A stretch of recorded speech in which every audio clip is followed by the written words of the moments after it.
Hello guys, welcome করছি রিয়াসাদ আজিম। যেই discussion করতে চাই, আর মাত্র কিছুক্ষণের অপেক্ষা, অস্ট্রেলিয়া বাংলাদেশ সুপার 8-এ দুই দলের প্রথম ম্যাচে মুখোমুখি হবে এবং এই ম্যাচকে ঘিরে কয়েকটা ফ্যাক্টর খুব বেশি গুরুত্বপূর্ণ, যেগুলো ফল ডিসাইড করার ক্ষেত্রে ইম্পর্টেন্ট রোল প্লে করবে। নাম্বার ওয়ান, আমার কাছে মনে হয় দুই দলের টপ অর্ডার কেমন করে, পাওয়ার প্লেকে, ব্যাটিং পাওয়ার প্লেকে আলটিমেটলি কিভাবে ইউজ করে।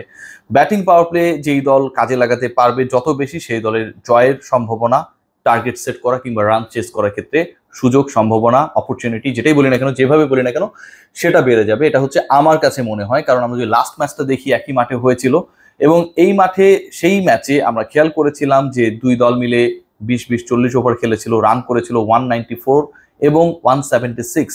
সাউথ আফ্রিকা ভার্সেস ইউএসএ যদি আমরা টোটালটাকে মিলানোর চেষ্টা করি, সেটা হয় 370 রানস ইন 40 ওভার্স।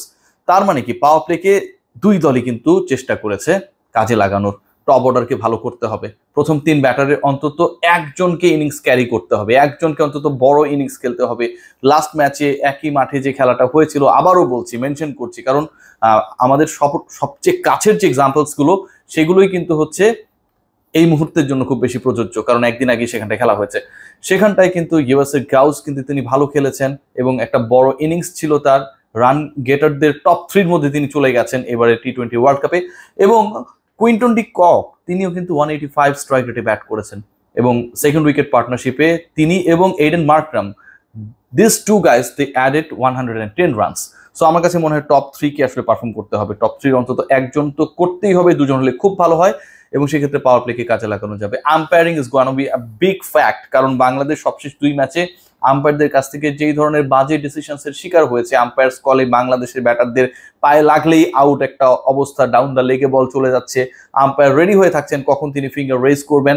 নেপালের বিপক্ষে, দক্ষিণ আফ্রিকার বিপক্ষে ঘটনা ঘটেছে, রিভিউ নিয়ে অনেকে বেঁচেছেন, শেষ পর্যন্ত অনেকে আম্পায়ার্স কলে আউট হয়েছেন। বাংলাদেশ যখন বোলিং ইনিংসে ছিল, তখন আবার আম্পায়াররা কাউকে আউট দেওয়ার ব্যাপারে খুব একটা ইচ্ছা পোষণ করেন নাই, সাকিব এবং অন্য বোলাররা সেক্ষেত্রে বঞ্চিত হয়েছেন। সো আম্পায়ার্স কল এবারও যদি টানা 3 ম্যাচেও যদি বাংলাদেশের এগেনস্টে যায়, এটা কিন্তু বাংলাদেশের জন্য ডেফিনেটলি অনেক বেশি ফ্রাস্ট্রেটিং হবে। অস্ট্রেলিয়ার বিপক্ষে ম্যাচ, ডেফিনেটলি এই টাইপের দলের বিপক্ষে যখন আপনি গুরুত্বপূর্ণ ম্যাচ খেলবেন, বঞ্চিত হওয়ার একটা বড় চান্স থাকে। এটা আমার এক্সপেরিয়েন্স থেকে আমি আপনাদের সাথে শেয়ার করতে পারি। বোলিং ডিপার্টমেন্ট কেমন করে, এটা একটা বড় রোল প্লে করবে।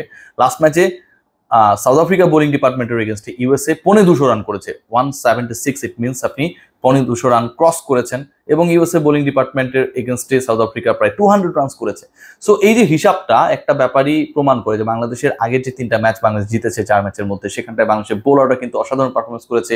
সেখানটায় আমরা দেখেছি ছোট সাকিব দুর্দান্ত বল করেছেন, মুস্তাফিজুর রহমান ডটের পসরা সাজিয়েছিলেন, এবং সবচেয়ে গুরুত্বপূর্ণ রিশাদ হোসেন যখন মোমেন্টাম শিফটিং এর দরকার ছিল, বাংলাদেশ বোলিং ইনিংসে ছিল, he played a big role. So এই ম্যাচে কিন্তু এই বোলারদের কাছে আমরা যদি দ্যাট মাচ এক্সপেকটেশনস করি, আমার কাছে মনে হয় যে সেটা অন্যায় হবে, কারণ উইকেট বোলারদের ফেভারে থাকবে না। তারপরও বাংলাদেশের বোলাররা ভালো করবে, আই ডু স্ট্রংলি বিলিভ, কিন্তু কতটুকু ভালো করবে এবং সেই ভালো রেসপন্সে বাংলাদেশের ব্যাটিং অর্ডার আসলে কি করে, সেটা দেখার বিষয়। মেনি থিংস টু ডিসকাস, এবং সবচেয়ে গুরুত্বপূর্ণ ব্যাপার যেটা, Bangladesh right now they are motivated as per the opinion of Chandika Hathurusinghe. He has told in the press conference যে বাংলাদেশের প্রাথমিক লক্ষ্য অর্জিত হয়েছে, বাংলাদেশ যেতে চেয়েছিল টপ 8-এর মধ্যে এবং সেটা বাংলাদেশ অর্জন করেছে। এখন তারা ফ্রি ক্রিকেট খেলতে চায়। I do strongly believe Bangladesh সেই চেষ্টাটা করবে। শান্ত লিটনের রানে ফেরাটা খুব দরকার, তাহলে অনেক কিছু বদলে যাবে, অনেক সিনারিও বদলে যাবে, অনেক সমালোচনা কমে যাবে। Let's see what happen. Good luck for team Tigers, take great care.